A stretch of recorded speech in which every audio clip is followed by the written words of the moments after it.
51번 봅니다. 정지조건부 법률행위에 관한 설명으로서 틀린 것은 조건이 불성취로 확정되면 조건이 불성취로 확정이 무슨 말이야? 불능이 됐단 말이죠. 조건 성취가 불가능하다 이런 뜻이거든. 그 말은 저번에 조합을 짠 대로 이렇게 봤다 그죠? 기성조건을 정지조건으로 붙이면 조건 없는 법률행위가 되고, 기성조건을 해제조건으로 붙이면 무효가 되고, 불능조건을 정지조건으로 붙이면 무효가 되고, 불능조건을 해제조건으로 붙이면 조건 없는 법률행위가 된다 그랬죠. 이 조합을 그대로 따라가면 되죠. 지금 읽은 것이 뭐예요? 불능조건, 정지조건으로 붙였는데 그 정지조건으로 붙인 그 조건이 불가능하게 됐단 말이죠. 조건이 불성취로 확정됐단 말은 조건의 성취 여부가 불가능하다 이런 뜻이죠. 조건이 성취하는 것이 불가능하다면 그걸 정지조건으로 붙였을 때는 그 법률행위는 뭐가 된다? 무효가 된다. 무효이다. 맞는 말이죠. 그죠? 그대로 갖다 외우면 되는 거예요.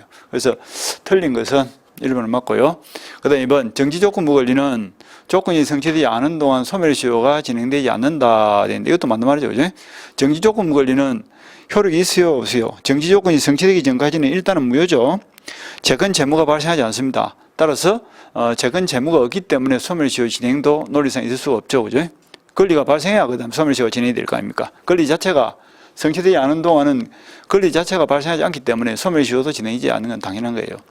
그 다음에 조건의 성취가 미정인 권리, 이걸 우리가 기대권이다 이렇게 표현했죠. 기대권. 요 기대권도 일반적인 권리와 똑같이 뭘 할 수 있다? 적극적으로 상처담보할 수 있고 소극적으로는 침해를 금지하고 침해를 당한 때는 손해배상을 청구할 수 있다 했거든. 그러니까 기대권도 일반 규정에서 상처할 때 처가 뭐예요? 처분이죠. 상속, 처분, 담보 제공, 보존행위 다 할 수 있죠. 그죠? 맞는 말이고요. 조건 성취의 효력은 소급표가 있어요? 없어요? 소급표 없죠. 그래서 성립한 때로부터 효력이 발생한다. 이 부분이 틀리죠. 성립한 때로부터 효력이 발생한다는 것은 소급표가 있다는 뜻이죠. 소급표가 있기 때문에 이 부분 틀리고요. 그 다음에 소유권 유보의 약정이 있는 경우, 소유권 유보란 것은 할부 매매하고 똑같은 이야기죠. 평소에 우리 연습한 대로 이런 뜻입니다. 갑이라는 사람이 자동차 회사인데 을이라는 사람이 소비자가 자동차 한 대를 12개월 할부로 매매 계약을 체결했다. 그러면 1개월치 할부 대금이 들어가면 자동차는 인도되어서 넘어오겠죠. 그죠? 자동차는 소비자 손으로 넘어오더라도 12개월 할부 대금이 완납되기 전까지는 소유권은 누가 가지고 있다? 그 자동차의 소유권은 그대로 매도인에게 유보되어 있는 거예요. 그것이 뭐야? 소유권을 매도인에게 유보한 채로 매매 계약을 체결했다. 이것을 소유권 유보부 매매다라고 합니다. 이 경우에는 특별한 사정이 없는 한 매매대금 전부의 지급이라는 조건이 성취될 때까지는 매도인이 목적물의 소유권을 보유한다. 맞는 말이죠. 그죠? 그래서 51번은 답이 4번입니다. 소급표가 없다. 성립한 때로부터 발생하는 것이 아니라 정지조건은 그때부터 효력이 발생하고 조건이 성취된 때로부터 효력이 발생하고 해제 조건은 그때부터 효력이 소멸한다. 조건이 성취된 때로부터 소멸한 거지 법률행위가 성립한 시점으로 소급하지는 않습니다. 그 다음 52번 지상권에 관한 설명으로서 틀린 것은 지로의 직업은 지상권의 성립요건이 아니다. 맞는 말이죠. 지상권은 토지를 빌려 쓰는 것인데 지로를 꼭 줘야 될 필요는 없다. 그죠? 지로 직업은 요건이 아니다. 무상도 관계없습니다. 그 다음에 지상권에 기하여 토지에 부속된 공작물은 토지에 부합하지 않는다. 지상권에 기하여가 뭐예요? 건은에 와여 이런 뜻이죠. 건은에 와여. 그 말은 갑의 토지를 을이 강고탑을 세울 목적으로 빌린 거예요. 지상권을 설정해서 토지를 빌린 다음에 그 위에 강고탑이라는 공작물을 설치했다. 그러면 설치된 이 공작물의 소유권은 땅의 주인 것인지 설치한 을의 것인지 여기 문제가 되는데 을은 지금 갑의 땅을 사용할 수 있는 근거가 있어요, 없어? 지상권이라는 정당한 근원을 가지고 있죠. 그죠? 그래서 근원을 가진 자가 남의 땅에 지상물이나 건물을 그 지상물을 설치했다, 수목을 심었다. 이때는 부합되지 않고 이거는 독립됩니다. 그런데 만약에 근원 없이 무작정 남의 땅에 나무를 심었다, 공작물을 설치했다, 이거는 뭐 부합이 되겠죠. 그죠? 그래서 이거는 지상권이라는 근원을 가지고서 부속이 된 공작물이기 때문에 부합하지 않는다. 맞는 말이죠. 그 다음에 3번 지상권자는 토지 소유자의 의사에 반하여 지상권을 타인에게 양도할 수 없다. 이 말이 들리죠. 지상권은 아주 강력한 권리이기 때문에 자유롭게 양도, 상속, 담보 제공 다 됩니다. 그리고 지상권 양도 금지 특약을 맺더라도 그건 뭐예요? 무효입니다. 무효이기 때문에 지상권 금지 특약, 양도 금지 특약을 맺더라도, 그리고 지상권 토지 소유자 토지 소유가 반대를 하더라도 지상권을 타인에게 양도할 수는 있는 거예요. 그래서 3번이 틀리죠. 그 다음에 구분 지상권은 건물 기타 공작물의 소유를 위해서 설정할 수 있다. 그 말은 반대로 해석하면 수목 소유로 해서는 안 된단 말이죠. 일반 지상권은 건물, 공작물, 수목 소유를 위해서 되는데 구분 지상권은 그렇지 않습니다. 그러니까 갑의 토지를 지하, 지표, 공중 이렇게 나눠가지고 일정 부분만 빌려준다. 이게 구분 지상권이죠. 구획을 나누어서 일정 부분만 빌려준다. 이 구분 지상권인데 일반 지상권과 달리 수목을 소유하게 해서는 안 되고 건물, 공작물 소유를 위해서만 됩니다. 그 다음에 저당권 설정자가 담보가치 하락을 방지하기 위해서 저당권자에게 지상권을 설정해 준 경우, 이거는 특이한 지상권이죠. 따라서 피담보 채권이 소멸하면 지상권도 소멸한다. 이거는 무슨 말인가 하니까 담보가치 하락을 방지하기 위한 목적의 지상권이지 사용 수익을 위한 지상권이 아닙니다. 일반적인 지상권하고 좀 다르죠. 갑이 을로부터 돈 1억을 빌렸습니다. 빌려준 사람은 채권자, 빌린 사람은 채무자죠. 그리고 은행에서 담보를 제공하세요 하니까 갑이 그 토지에다가 3월 1일 날 저당권을 설정하는 거예요. 그런데 은행의 입장에서는 저당권만 받아서는 불안한 겁니다. 매매 3월 1일 날 소비대차 계약을 맺을 당시에는 이 토지가 나대지니까 충분히 1억을 담보할 수 있는 가치가 있었는데 그 이후에 건물을 지어버리면 어떻게 돼? 이 담보가치가 떨어지겠죠. 따라서 담보가치 하락을 방지하기 위해서 그 나대지 상태를 그대로 보존할 목적으로 을이 저당권 설정과 동시에 뭘 했다고? 지상권 설정도 한꺼번에 한 거예요.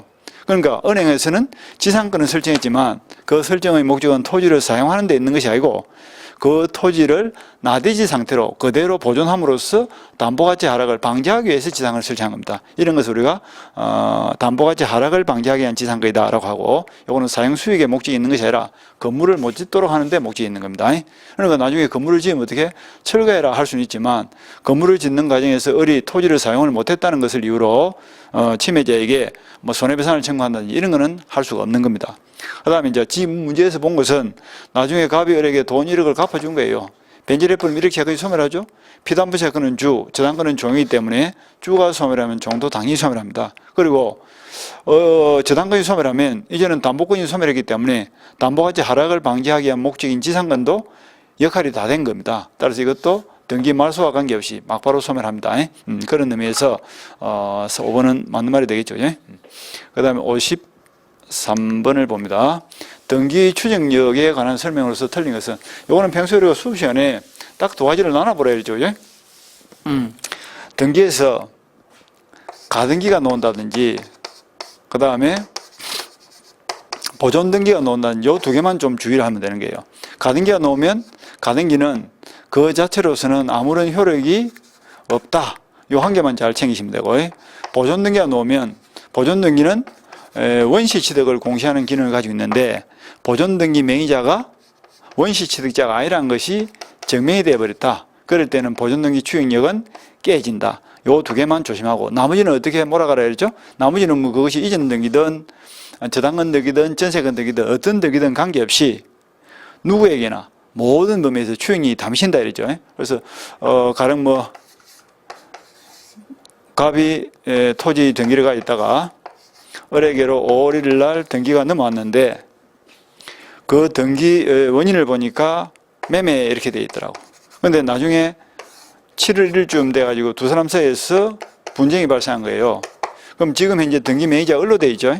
그리고 등기 원인은 매매로 돼 있죠. 이럴 경우에 그 소송에서 누가 입증 책임을 질 거냐 하는 건데 등기에는 강력한 추정력이 인정되기 때문에 을 명의로 이전 등기가 돼 있으면 을은 가만히 있더라도 진정으로 매매를 통해서 적법 절차에 의해서 등기를 넘겨받은 것으로 추정이 되어버립니다. 추정이 되기 때문에 을이 입증할 필요는 없죠. 그러면 누가? 상대방인 갑이, 즉 전 소유자가 매매가 아니라는 것을 입증해야지 을이 매매를 했다는 걸 입증할 필요는 없다는 뜻입니다. 그래서 어떤 등기든 등기가 되어 있으면 이 두 개를 제외한 모든 등기는 누구에게나 모든 범위에서 추정이익이 인정이 된다. 요게 이제 가장 기본이에요. 요것만 잘 알아보시면 되겠다. 그죠? 자, 1번을 보니까 소유권 이전 등기가 된 경우에는 특별한 사정이 없는 한 이전 등기에 필요한 적법 절차를 거친 것으로 추정된다. 그래서 가백에서 을에게로 5월 1일부로 등기가 제대로 넘어왔다면 요거는 등기 과정에서 하자가 없는 것으로 인정이 된다. 이런 뜻이죠. 소유권 이전 등기가 된 경우에 등기 명의는 전 소유자에 대해서도 적법한 등기 원인에 의한 것으로 추정된다. 맞는 말이죠. 누구에게나 추정이 담십니다. 그 다음에 소유권 이전 등기가 불법 말소된 경우에 말소된 등기 최종 명의는 그 회복 등기가 갱료되기 전이라도 적법한 권리자로서 추정된다. 이것도 맞는 말이죠. 그죠? 우리나라 등기는 권리 발생 요건이지 권리 존속 요건이 아니기 때문에 등기가 불법 말소되더라도 권리가 소멸하지는 않습니다. 따라서 불법 말소됐다는 것이 인정이 되면 최종 말소 당시 등기 명의는 권리가 죽었다 살았다 그대로 살아있는 걸로 추정된다. 이런 뜻이에요. 그 다음에 4번 등기 명의인이 등기 원인 행위의 태양이나 과정을 다소 다르게 주장한다고 해서 추정이 깨지는 것도 아니죠. 그죠? 그래서 등기 원인은 매매로 되어 있는데 실제로는 갑으로부터 정려를 받은 것으로 밝혀졌다 할지라도 지금 현재 등기 명의자인 을의 그 등기는 그대로 유효한 걸로 인정한다. 이런 뜻입니다. 그 다음 5번 이전 등기 청구권 보존을 위한 가등기가 있으면 이 가등기죠. 그죠? 가등기가 있으면 추정이 있어 없어. 가등기는 그 자체만으로는 아무런 효력이 없고 본등기를 했을 때 비로소 순위 보존을 위한 가등기는 순위를 보존할 수 있는, 그러니까 순위가 보존되는 효력이 발생하고, 그 다음에 뭐 본등기 하기 전에는 가등기 자체만으로는 아무런 효력이 없다 그랬죠. 그래서 가등기는 아무런 효력이 없다 이렇게 보시면 돼요. 추정된다 틀리죠. 아주 쉬운 문제죠. 그래서 53번은 5번이 답입니다. 그 다음에 54번 A는 B의 X토지를 매수하여 A는 B의 X토지를 매수하여 92년 2월 2일부터 등기 없이 2014년 현재까지 점유하고 있다. 다음 설명 중 옳은 것은 됐다. 그죠? 그러니까 가령 뭐 92년부터 지금 현재 2014년이니까 대충 22년 정도를 계속 점유했다 이렇게 보시면 되겠죠. A는 B의 X토지를 매수하여 그러니까 B로부터 X토지를 A가 매매를 통해서 매수했고 지금 현재 그 토지를 점유하고 있는데 등기는 안 하고 있는 상태죠. 점유하고 있는데 등기 없이 점유하고 있다 이렇게 되어 있으니까. 그런데 출발이 92년인데 지금 현재가 2014년도니까 대충 한 22년을 계속 점유했다 이렇게 보시면 될 거예요. 뭐 시효 취득도 문제가 되고 여러 가지 문제가 있을 수 있죠. 옳은 것은 1번 A의 B에 대한 매매를 원인으로 한 소유권 이전 등기 청구권은 시효로 소멸된다. 1번 지점이 아주 상당히 중요한 판례죠.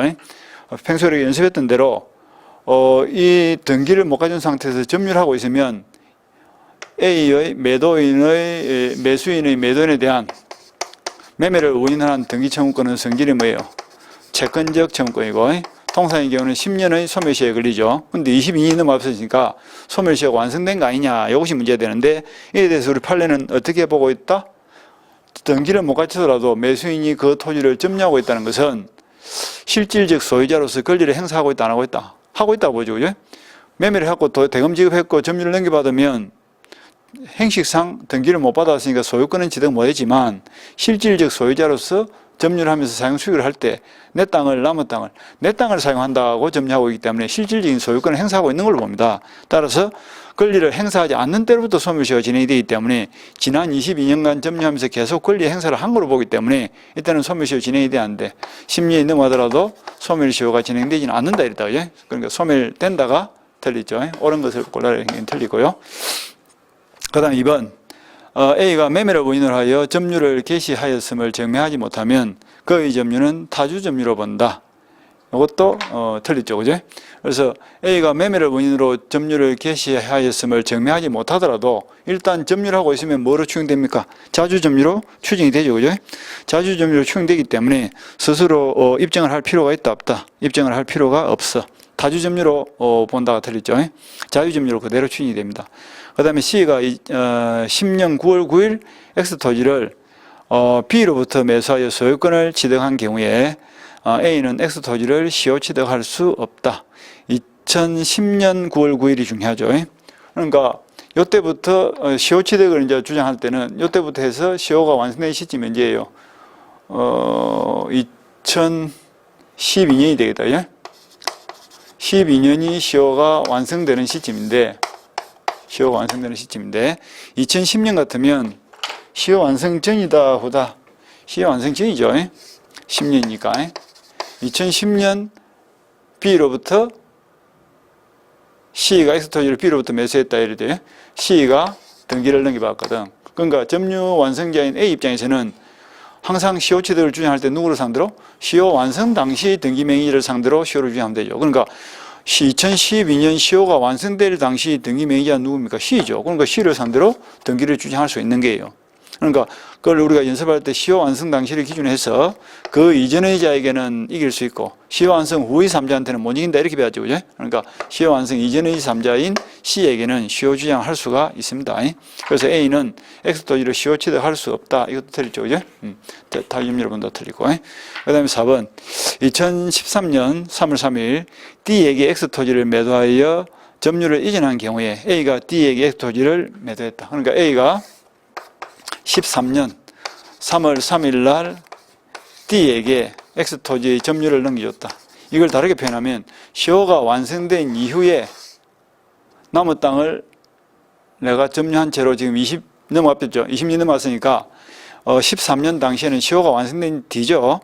시효가 완성된 뒤에 A가 시효 완성자의 지위를 매매를 통해서 제3자 B에게 점유를 넘겨준 거예요. 그랬을 경우에 D는 등기를 어떻게 청구할 수 있느냐? 시효 완성을 이유로 등기를 청구할 때 B를 상대로 직접 등기를 청구할 수는 없고 어떻게 해야 될까? D는 A를 대위해서 B에게 등기를 청구한다 이러죠. 그 이야기입니다. 그래서 점유를 이전한 경우에 D는 시효 완성을 이유로 B에게 직접 등기를 청구할 수는 없다. 이는 맞는 말이죠. 그 다음에 E가 2014년 4월 4일 X토지의 청구권 보존을 위한 가등기를 한 경우에 A는 더 이상 X토지를 시효 취득할 수 없다. 이것도 틀리죠. 가등기가 되어 있다 해가지고 시효 취득을 못하는 건 아닙니다. 그러니까 14년이니까 14년 4월 4일이니까 시효 완성 이후죠. 그러니까 시효 완성 후에 제3자 이 명의로 그 토지에 가등기가 붙었어.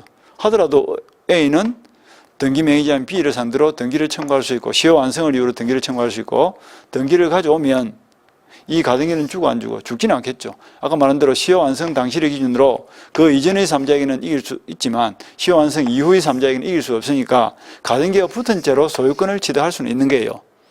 소유권 취득을 할 수 없다 드리죠. 시효 취득을 할 수 없다 드렸어요. 가등기를 한 경우도 소유권 취득에는 지장이 없다. 그래서 54번은 답이 4번이 되겠죠. 그죠? 4번입니다. 그 다음 55번 등기가 있어야 부동산 물건을 취득하는 경우는 이거는 우리 외운 대로 공판상 경기고 이야기죠. 공판상 경기 이야기입니다. 그래서 법률 우리 민법 186조에서 법률 행위로 인한 물권 변동의 경우에는 부동산 물권 변동에 반드시 우리나라 행시주의를 취하기 때문에 공시방법인 등기가 필요합니다. 그런데 민법 187조 공용징수라든지 판결이라든지 상속이라든지 경매라든지 기타 사유 이런 경우를 우리가 법정 물권 변동이다라고 하고 이 경우에는 취득 시에는 등기가 필요 없는 게예요. 그런데 취득한 권리를 처분할 때는 등기가 필요하다 이렇게 연습했다. 그죠? 가장 대표적인 게 상속이죠. 그러니까 아버지로부터 상속을 받을 때는 등기가 필요 없어. 아버지가 사망하면 등기를 하지 않더라도 자식에게로 그대로 몽땅 권리 의무가 그대로 상속되죠. 그죠? 그런데 상속받은 재산을 처분할 때는 어떻게 해야 돼? 상속 명의로 등기를 넘긴 다음에 제3자에게 다시 처분해야 되겠죠. 그죠? 등기가 필요하다. 이 이야기입니다. 그래서 등기가 있어야 되는 걸 찾으라 했으니까 상속은 등기 필요 없죠. 그죠? 그 다음에 기타에 보면 법정자 들어가는 것들은 전부 등기 필요 없어. 법정갱신, 법정지상권, 법정담보물권, 법정자 들어가면 갱신이 필요 없어. 건물전세권은 갱신 요건이 뭐야? 기간 만료 전 6월에서 1일 사이에 건물전세권 설정자가 이의 제기 없이 그대로 기간이 넘어버리면 자동적으로 어떻게 돼요? 전과 똑같은 조건의 새로운 전세권이 개시가 되고 이때는 별도의 등기가 필요 없다 이랬죠. 법정 등기 필요 없고요. 건물의 신축도 뭡니까? 등기 필요 없죠. 그죠? 원시취득이니까 등기 필요 없고. 그 다음에 해물 분할을 합의에 의해서 해물 분할을 했다. 공유물 분할할 때 재판상 분할은 행성 판결이기 때문에 등기가 필요 없습니다. 판결 확정과 동시에 각자 단독 소유로 전해야 되겠죠. 그런데 이거는 합의에 의해서 분할이 된 겁니다. 이 경우에는 합의 내용에 따라서 분필 등기를 했을 때 비로소 소유권 취득이 되죠. 그럼 요거는 등기가 필요한 겁니다. 그 다음에 한 동의 건물 중 구분된 건물 부분이 구조상, 이용상 독립성을 갖추고 구분 행위로 인하여 구분 소유권을 취득한다. 이 경우에도 아파트 같은 경우를 생각하면 되죠. 그래서 구분 소유권 취득 요건을 갖추면 등기를 하지 않더라도 자동적으로 소유권을 취득하게 되겠죠. 이것도 등기가 필요 없죠. 그죠? 그래서 요 4번이 답이 됩니다. 합의 분할, 재판 분할 항상 조심하라 그랬죠. 재판 분할의 경우는 등기 필요 없다. 합의 분할의 경우는 등기가 필요하다 하는 겁니다. 4번이 답입니다. 그 다음에 56번. 갑과 을은 X 토지에 관하여 구분 소유적 공유관계에 있다. 다음 설명 중 틀린 것은. 저 구분 소유적 공유관계란 말이 무슨 말인가 하니까 상호명의신탁에 대한 거예요. 상호명의신탁. 이런 겁니다. 평소에 연습한 대로. A라는 사람이 4억짜리 토지 한 필지가 있는데 돈이 필요해서 그걸 팔려고 내놓은 겁니다. 근데 그 토지를 갑이 2억을 출자하고 을이 2억을 출자해가지고 공동으로 매수를 한 거예요. 매매를 한 다음에 갑과 을이 합의하에 도로가 이렇게 있으면 내부적으로 이렇게 딱 분할한 겁니다. 그리고 요거는 갑이 가져가기로 하고 요거는 을이 가져가기로 했습니다. 그런데 등기는 어떻게 했냐면 갑 명의로 2분의 1 지분 등기를 하고 을 명의로 2분의 1 지분 등기를 한 거예요. 그러니까 실제로는 요거는 갑의 땅인데 등기부상으로는 어떻게 되어 있다? 전체 2분의 1이 갑의 것으로 되어 있죠. 요건 을의 것인데 전체 2분의 1은 을의 것으로 되어 있는 겁니다. 그러니까 그러면 그걸 보면 요거는 갑의 것인데 등기부상으로는 갑의 땅 반이 누구 명의로? 을 명의로 등기되어 있는 거예요. 요거는 을의 것인데 등기부상으로는 절반이 갑의 것으로 등기되어 있는 거예요. 갑의 것으로. 그러니까 갑은 을에게, 을은 갑에게 서로서로 뭐야? 절반씩 등기를 맡기는 꼴이 되죠. 그죠? 그래서 상호란 말을 쓴 거지. 상호. 서로서로 등기를 맡겨놨다 이래가지고 이걸 상호명의신탁이다 이렇게 표현합니다. 근데 이거는 명의신탁이 아니라 그랬죠. 세금을 좀 맡기거나 등기 비용을 절감할 목적으로 한 거기 때문에 이는 불법적으로 보지 않습니다. 실명법에 어긋나는 건 아니죠. 그래서 이런 것을 구분 소유적 공유다. 그러니까 외부적으로는 공유 등기가 되어 있는데 내부적으로는 네 것 내 것이 딱 구분이 되어 있는 거야. 그래서 구분 소유적 공유다 하는 말은 내부적으로는 구분이 되어 있는데 외부적으로는 공유다 말이죠. 이게 구분 소유적 공유입니다. 틀린 것은 자 1번 갑과 을은 자신들의 특정 부분을 단독으로 처분할 수 있다 돼 있죠. 요거는 갑의 것이니까 갑이 마음대로 제3자에게 처분할 수 있고 요건 을의 것이니까 을이 마음대로 처분할 수 있다. 그건 맞는 말이죠. 그죠? 그 다음에 2번 갑의 특정 부분에 대한 을의 방해 행위에 대해서 갑은 소유권에 기한 방해 배제를 청구할 수 있다. 이것도 맞는 말이죠. 그래서 갑의 특정 부분에 대해서 을의 방해에 대해서 갑은 소유권에 기한 방해 청구를 할 수 있다. 그 말은 요거는 갑의 고유한 내부적으로 이건 갑의 거죠. 갑의 것인데 을이 갑의 사용을 방해하고 있다. 그럴 때는 갑은 을이 들어오면 어떻게 해라? 나가라 이렇게 할 수 있단 말이죠. 그래서 방해 배제를 청구할 수 있다. 그 다음에 3번에 을의 특정 구분 부분에 대한 병의 방해 행위에 대해서 갑은 병에게 공유물의 보존 행위로서 방해 배제를 청구할 수 없다 돼 있는데 3번이 잘못되죠. 그죠?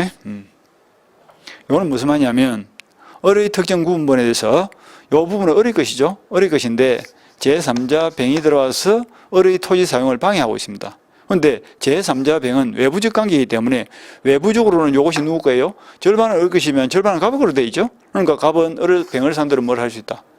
외부적 관계에서는 내 땅에서 나가라 이렇게 보존행위 차원에서 방해 배제를 청구할 수 있다 이렇게 보면 되겠다. 이제? 그래서 을의 특정 부분에 대한 병의 방해에 대해서 갑은 병에게 공유물 보존 행위로서 방해 배제를 청구할 수 없다 틀리죠. 있다 이렇게 3번이 틀렸네.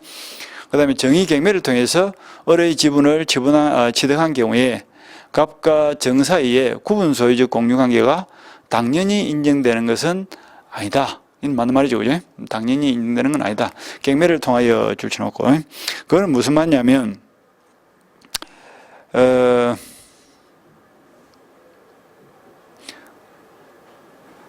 그거는 무슨 말이냐면, 그러니까 정의 경매를 통해서 을의 지분을 취득했다. 그러니까 을이라는 사람의 2분의 1 지분이 지금 경매에 나온 거죠. 경매에 놓은 것을 정의 취득했습니다. 그럼 정의 취득한 것은 어느 특정 부분을 취득한 거예요? 전부 2분의 1을 취득한 거예요.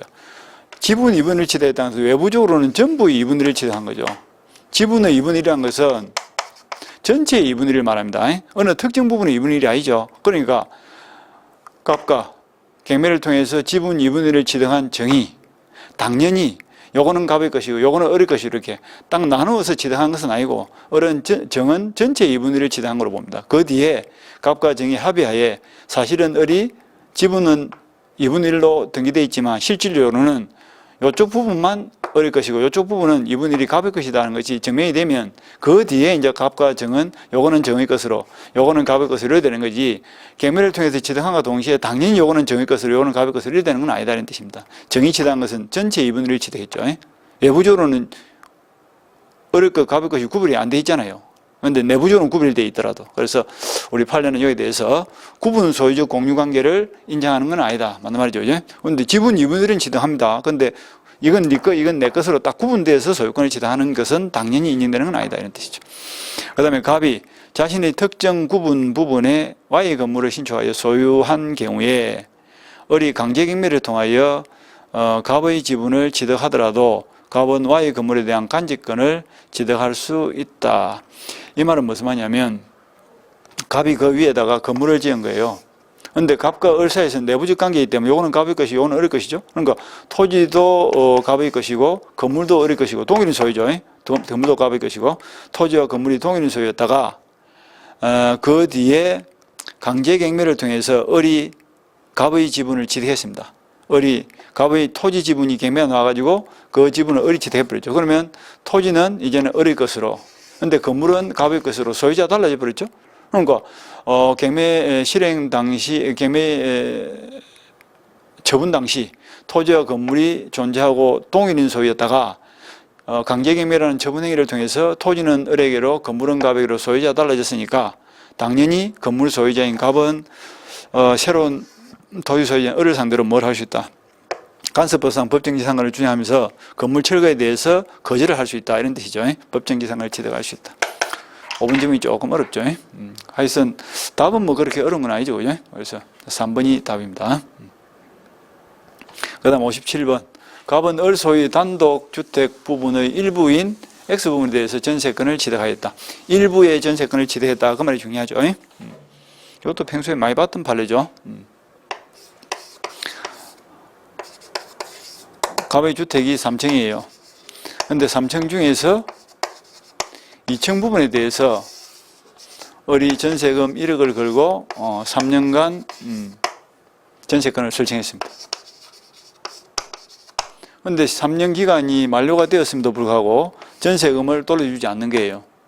그럼 을의 입장에서는 이 건물 전체를 경매를 넣을 수 있느냐? 그거는 안 된다 이러죠. 건물 전부를 경매에 넣는 것은 안 됩니다. 그렇다면 2층 부분만 경매에 넣을 수 있느냐? 2층 부분만 경매에 넣을 수 있는가에 대해서는 이것이 저번에 우리 판례 본 대로 아파트 101호, 201호, 301호처럼 각각 구분 소유의 대상이 되냐 안 되냐에 따라서 구분 소유의 대상이 되면 되고 안 되면 안 된다 이랬죠. 그 다음에 이 3층 건물에 대해서 3월 1일자 전세권이 설정되었고 제3자 병이 4월 1일자 저당권을 설정받았는데 7천만 원 돈을 빌려줬는데 못 받은 거예요. 그래서 병이 건물 전부를 경매, 저당권은 일부에 대한 저당권 설정이 안 되죠. 그래서 건물 전부를 경매 넣었습니다. 그리고 경락 대금이 나왔어요. 그럼 그 대금에 대해서 을과 병이 배당 신청하면 순서에 따라서 을이 선순위니까 먼저 받겠죠. 그럼 먼저 받아갈 때 전체 매각 대금 중에서 내가 살고 있는 2층 부분의 매각 대금이 구별이 돼야 안 돼. 구별이 안 되겠죠. 구별이 안 되니까 매각 대금 전부로부터 뭘 받아갈 수 있다? 순서에 따라서 우선 변제를 받아가는 것은 전부가 가능합니다. 전부가 가능하다 이러면 되겠다. 그러니까 읽으면 어떻게 돼요? 일부 전세권자는 건물 전부에 대한 경매를 실행할 수는 없지만 자신이 살고 있는 그 부분에 대해서는 구분 소유 여부에 따라서 달리 판단하면 될 것이고 우선 변제권은 인정이 된다 이렇게 보면 될 거예요. 이 가지가 일부 전세권자에서 중요한 내용들이죠. 그래서 틀린 것을 찾아라 했으니까 1번 갑은 설정 행위로서 금지되지 않는 한 전세권을 제3자에게 양도할 수도 있다. 되겠죠. 전세권은 물권이고 강력한 권리이기 때문에 양도 금지 특약이 없다면 자유롭게 양도할 수도 있다. 그 다음에 2번, 전세권의 존속기간이 만료된 경우에 갑은 지상물 매수 청구를 할 수 있다. 지상물 매수 청구이라는 것은 토지를 빌린 사람에게 인정되는 거예요. 남의 땅을 빌려서 그 위에 건물을 지었는데 기간이 만료되었고 그리고 갱신을 청구했는데 거절을 당했고 그럴 때는 건물 소유자가 토지 소유자에게 당신 땅 위에 있는 내 건물을 사세요. 이게 지상 매수 청구이죠. 그러니까 이거는 지상권이라든지 토지 임차권, 토지 전세권에서 인정되는 거지 지금처럼 건물 전세권에서는 지상 매수 청구권은 논리상 있을 수가 없겠죠. 그죠? 그러니까 답은 2번이 되겠네요. 그 다음에 3번.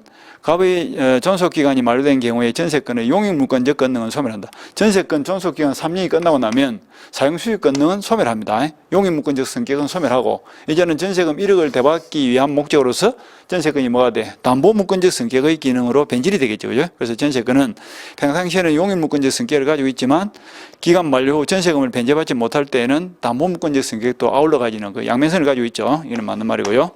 그 다음 5번. 을이 전세금의 반환을 지체한 경우에 갑은 X 부분이 아닌 나머지 주택 부분에 대해서 경매를 청구할 수는 없다. 그러니까 X 부분이 아닌 나머지 부분이라는 것은 3층 전부에 대해서 경매를 청구할 수는 없단 말이죠. 그런데 조심해야 될 것은 X 부분에 대해서도 구분 소유 여부를 따져서 경매 여부를 판단해야 되지 무조건 2층 부분에 대해서는 경매를 넣을 수 있다 이렇게 오해를 하시면 안 됩니다. 그래서 X 부분이 아닌 나머지 부분에 대해서는 경매를 청구할 수 없다. 맞는 말이죠. 그죠? 그래서 2번이 확실하게 틀린 겁니다. 그 다음에 58번. 상린관계에 관한 설명으로서 틀린 겁니다. 이 상린관계는 소유권에서 우리가 규정이 되어 있는데요.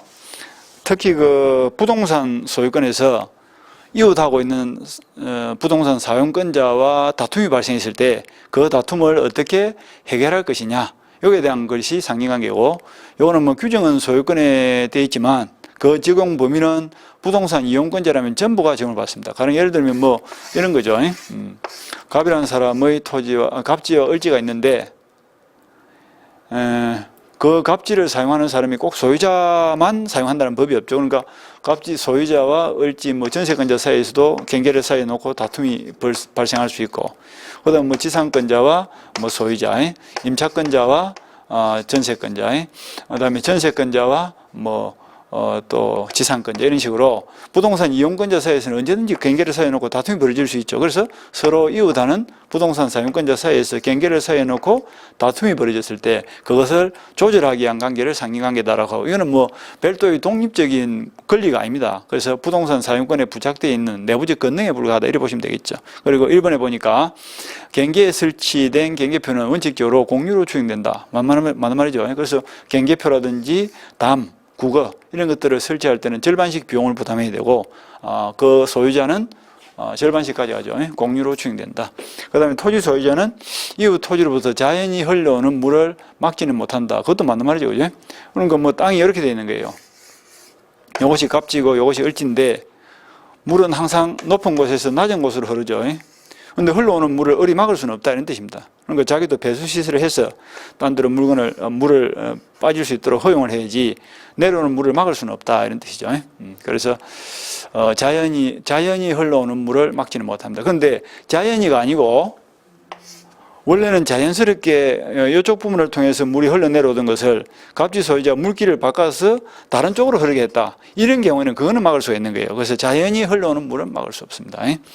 그 다음에 토지 소유자는 첨화물이 이웃에 낙하지 않도록 시설을 해야 될 것이고 그 다음에 건물을 축조하면 특별한 간섭이 없으면 반 미터 이상의 거리를 두어야 한다. 50cm 떼어서 건물을 지어야 되겠죠. 이거는 뭐 간섭이 우선이기 때문에 간섭이 있으면 다르게 해도 관계없습니다. 그 다음에 토지 경계에 담이 없는 경우에 특별한 사정이 없는 한 인접지 소유자는 공동 비용으로 통상의 담을 설치하는 데 서로 협력할 의무가 없다가 아니고 있다 이래야 되겠죠. 그래서 5번이 틀리죠. 이런 문제는 뭐 그냥 답을 주는 거죠. 틀린 것은 5번입니다. 그 다음에 59번을 봅시다. 지역권에 관한 설명으로서 틀린 것은 지역권도 우리가 평소에 연습을 할 때 그림을 이렇게 그렸을 거예요. 이것이 갑지고 이것이 을지인데 도로가 이렇게 돼 있어. 맹지라고 하죠. 그러니까 갑은 도로를 통행하기 위해서는 을지를 밟을 수밖에 없는데 그 통행을 하는 방법이 갑을 사이에 합의를 통해서 나가는 방법이 있고 합의가 안 될 때는 상인관계에서 강제로 소송을 통해서 길을 뚫는 방법이 있다 그랬죠. 그런데 지금 우리가 보고 있는 지역권이라는 것은 합의를 통한 거예요. 그래서 갑과 을 사이에 지역권 설정을 합의하고 그 다음에 그것을 등기로서 공시를 하면 그때 지역권이 발생을 하게 되는데 요 역의 의미가 역은 짐이다 그랬어. 짐. 그래서 짐을 지는 땅을 뭐란다? 우리가 승역지를 하죠. 짐을 질 것을 승낙한 땅이다. 요 땅은 뭐예요? 짐을 질 것을 요청한 땅이다. 내지는 요역지를 하죠. 그리고 요역지, 승역지. 그리고 요 부분이 뭐야? 지역권이 설정된 부분인데 이 지역권은 그 역할이 요역지를 위해서 존재하는 종된 권리입니다. 종된 권리. 여기 종이고 요역지는 주다 이렇게 보면 되죠.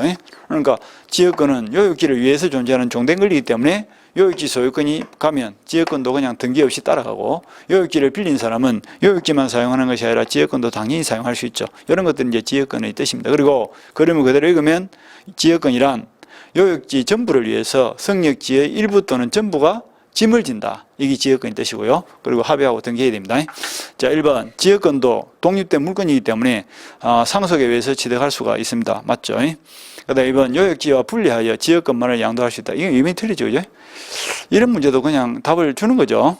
주종관계이기 때문에 주와 종은 분리 처분이 안 되죠. 그래서 2번이 답입니다. 크게 더 이상 볼 건 없고 3번 지역권자는 일정한 목적을 위하여 타인의 토지를 자신의 토지 편익에 이용할 수 있다. 그래서 편익에 이용되는 토지를 성역지를 하고 편익, 짐을 진단 말이죠. 요거는 편익을 받는 토지를 요역지다 이렇게 표현하죠. 그 다음에 4번 토지의 불법점자는 통행지역권의 시효취득을 주장할 수 없다. 됐죠? 그래서 시효취득은 남의 땅을 통로를 개설한 상태에서 20년간 계속 통행을 해야 됩니다. 표현되고 그 다음에 계속된 경우에만 시효취득이 되겠죠. 그리고 불법점자는 안 됩니다. 그 다음에 공자 1인이 지역권을 취득한 때는 다른 공자도 이를 취득한다. 이건 평소에 연습할 때 만약에 이 갑지가 세 사람의 공유 토지다. 그런데 공유자 입장에서는 지역권이 있는 것은 좋은 거고 지역권이 없는 것은 안 좋은 거죠. 그래서 되도록이면 요역지의 편익을 위해서 취득할 때는 쉽게 인정하고 소멸할 때는 어렵게 인정한다 했죠. 그래서 셋 중 한 사람만 취득하면 전체가 취득되고 셋 중 한 사람이 지역권을 가지고 있다가 포기를 하더라도 다른 사람한테 영향을 안 미친다 했죠. 그래서 취득할 때는 한 사람만 취득하면 전부 취득하고 소멸할 때는 전원에게 소멸 사유가 있어야 소멸이 됩니다. 그래서 한 사람만 취득을 했기 때문에 전부가 취득한다. 맞는 말이죠. 59번은 뭐 쉬운 문제고요. 그 다음에 60번 갑은 그의 X 건물을 을에게 매도하여 점유를 이전하였고 을은 X 건물을 사용 수익하면서 X 건물의 보존 개량을 위하여 건물 비용을 지출하였다. 갑과 을 사이의 계약이 무효인 경우 법률관계에 관한 설명으로서 옳은 것은 됐는데 이것은 그 비용에 대한 거죠. 필요비, 유익비 하는 점은 우리 점유자 회복자의 관계에서 연습했던 부분인데 60번 문제도 평소에 우리가 많이 봤던 그겁니다. 유익비, 필요비, 그 다음에 매실 훼손된 경우, 그 다음에 뭐 선인인 경우에 가시를 수취할 수 있다, 뭐 이런 이야기죠. 그래서 갑은 그의 X 건물을 을에게 매도하여 갑이 건물을 을에게 매매를 통해서 점유를 넘겨줬습니다. 그래서 3월 1일 날 매매 계약을 맺고 5월 1일 날 점유를 넘겨줬어. 그리고 을이 점유하는 동안에 그 토지에 지금 현재 비용을 들인 겁니다. 그래서 보존 개량을 위해서 비용을 지출했다 이렇게 돼 있죠. 보존을 위한 비용이 뭐야? 필요비고 개량을 위한 비용이 뭐야? 유익비죠. 필요비나 유익비를 지출한 겁니다. 필요비도 지출했고 유익비도 지출했다 이렇게 보면 되겠다. 그런데 그 뒤에 요 매매 계약이 6월 1일 날 무효인 것으로 밝혀졌습니다. 무효가 되어버리면 어떻게? 을은 갑에게 토지를 돌려줘야 되겠죠? 그래서 지금 이제 돌려주는 과정에서 돌려받는 요 회복자와 현재 점유하고 있는 점유자 사이에서 발생할 수 있는 법률 문제가 뭐냐? 이것이 세 개였죠. 점유하는 동안에 발생한 가시를 누가 가져갈 거냐는 건데 선의 점유자는 가시를 수취할 수 있죠. 따라서 만약에 을이 그 무효라는 사실을 모르고 그리고 가실수취권이 있다는 사실을 오인하면서 점유를 했다면 지난 2 내지 3개월간 그 건물을 사용한 대가를 돌려줘, 안 돌려줘? 건물의 사용 대가가 가실이죠. 임대료 상당히 돌려줄 필요가 없다는 뜻이죠. 그래서 선의점자는 가실을 돌릴 필요 없고 악의점자는 가실을 돌려줘야 돼. 그 다음에 가실을 수취했다면 비용을 받아갈 수 있느냐 하는 건데, 가실을 수취한 자는 비용 중에서 뭐는 못 받아간다? 통상의 필요비는 가실을 수취한 자는 받아갈 수 없습니다. 그리고 돌려주는 과정에서 매실 훼손이 된 부분이 있다면 점유의 성질이 선의이고 자주점유인 때는 있는 그대로 돌려주고 손해배상을 별도로 할 필요 없다. 선자, 현존 이렇게 연습했죠. 뭐 이런 것들을 보시면 될 거예요. 자, 1번. 을이 악의인 경우에도 가실 수취권이 인정된다. 틀렸죠? 가실 수취권은 선의만 됩니다. 옳은 걸 찾으라 했죠. 그 다음에 2번. 선의 을은 갑에 대해서 통상의 필요비 상한을 청구할 수 있다. 되는데 이것도 틀렸죠. 선의 을은 가실을 수취했기 때문에, 그리고 사용하는 동안에 사용료를 안 주기 때문에 그 대가로 통상의 필요비는 받아갈 수 없다 이랬죠. 그런데 특별 필요비라든지 유익비는 받아갑니다. 가액의 증가가 현존한 경우에 을은갑에 대해서 유익비 상한을 청구할 수 있다. 이건 맞는 말이죠. 그죠? 그 다음에 선의 을은 갑에 대하여 점유 사용으로 인한 이익을 반환할 의무가 있다. 선의 을은 사용 이익을 돌릴 필요 없다. 사용 이익이 뭐예요? 가실이죠. 가실을 돌릴 필요가 없다.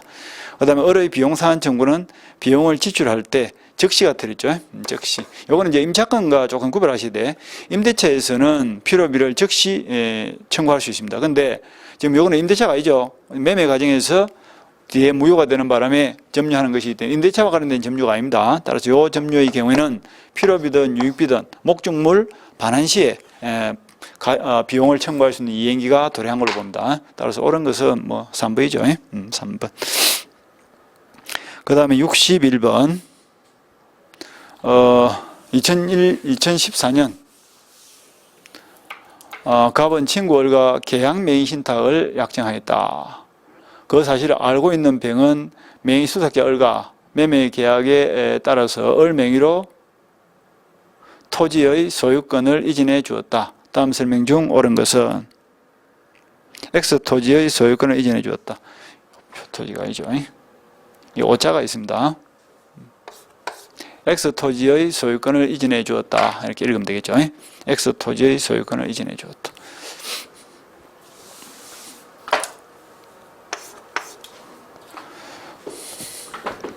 X 토지의 소유권을 이전해 주었다. 설명 중 옳은 것은 그림을 한번 그려보면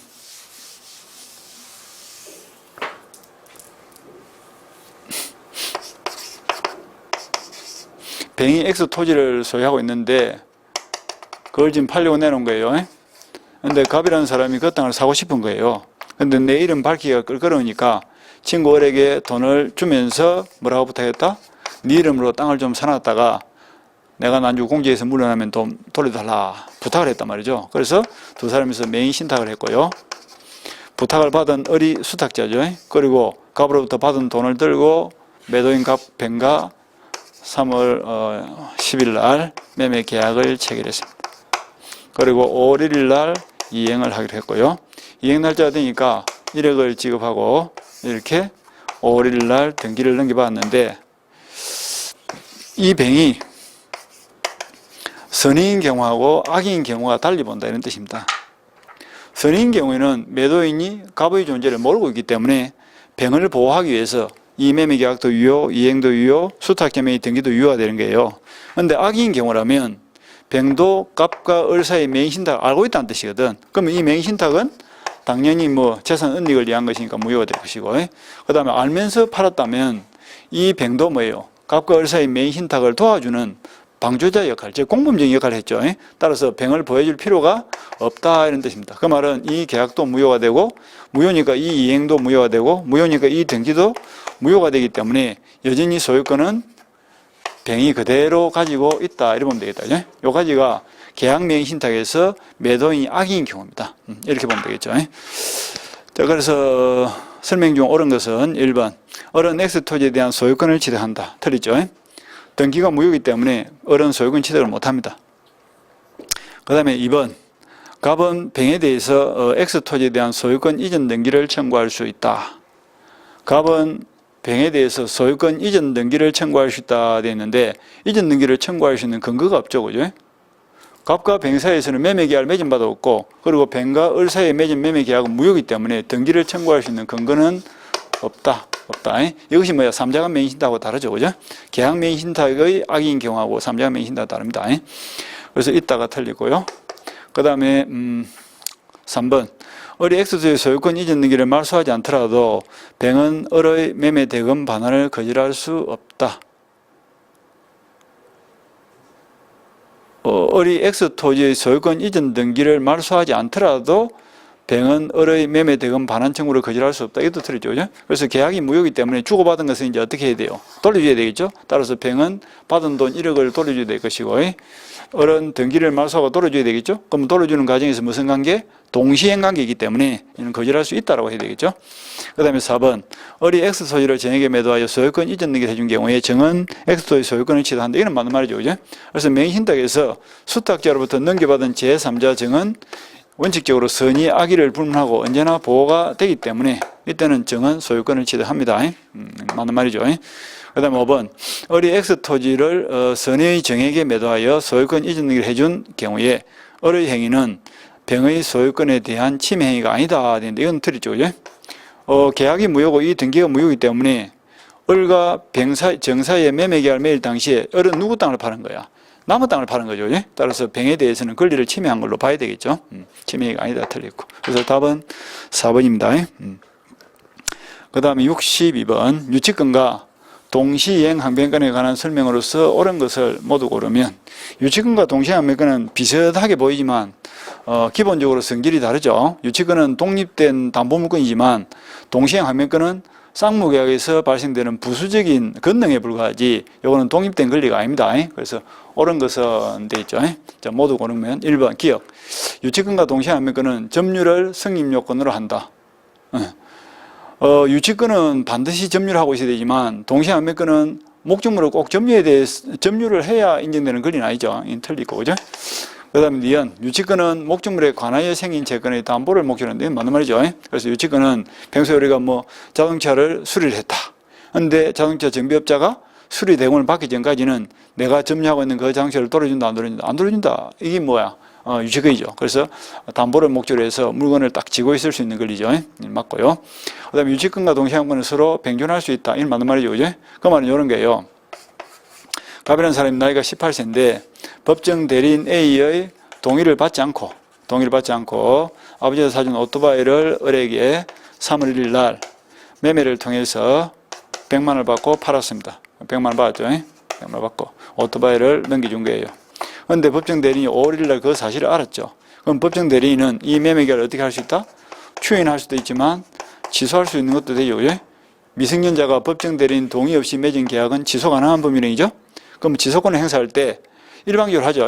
상대방 을에게 취소합시다라고 일방적으로 하면 소급해서 계약이 무효가 될 거예요. 무효가 되면 주고받은 것은 되돌려 줘야 되는데 이 되돌려 줄 때 동시에 돌려줘야 되겠죠. 그래서 무효나 취소가 되어서 주고받은 걸 돌려주는 부당이득 반환의 경우는 동시행 항변권 관계입니다. 그리고 왜 돌려주게 돼 있죠? 취소라는 동일한 법률 관계로부터 갑은 대금을 반환해야 되고 을은 목적물을 반환해야 되는 의무가 발생했죠. 그러니까 동일한 법률 관계로부터 발생한 채권 채무 사이에서도 유치권은 된다, 안 된다? 된다고 보는 것이 우리 판례입니다. 그러니까 이 경우에는 동시행 항변권과 유치권이 동시에 발생하는 거예요. 양립할 수 있다 이 말이죠. 변균할 수 있고. 그러면 행사는 어떻게 하면 될까? 둘 중 한 개를 선택적으로 주장하면 되겠죠. 네가 돈을 줄 때까지 나는 물건을 못 돌려주겠다는 식으로. 그래서 이것도 맞는 말이죠. 그다음에 유치권은 독립한 물건인 반면에 동시행 항변권은 이행 거절 권능에 해당된다. 그것도 맞는 말이죠. 그죠? 그래서 동시행 항변권은 쌍무계약에서 발생하는 권능에 불과하지 그 자체가 독립한 물건은 아니죠. 그런데 유치권은 담보물건이죠. 동시행 항변권은 매매에서 네가 대금을 지급하면 내가 동시에 등기를 이전할게. 동시에 이행을 주장하면서 상대방 요구를 거절할 수 있는 권리가 동시행 항변권이죠. 이거는 거절 권능에 해당되는 거죠. 그래서 옳은 걸 찾으려 했으니까 기억은 틀리고요. 니은, 디귿, 리얼이 맞죠. 니은, 디귿, 리얼. 답은 5번이 되겠네요. 이렇게 보시면 될 겁니다. 그 다음에 여기까지 보시고 잠깐 쉬었다가 계속하도록 합니다. 잠깐 쉬었다 하겠습니다.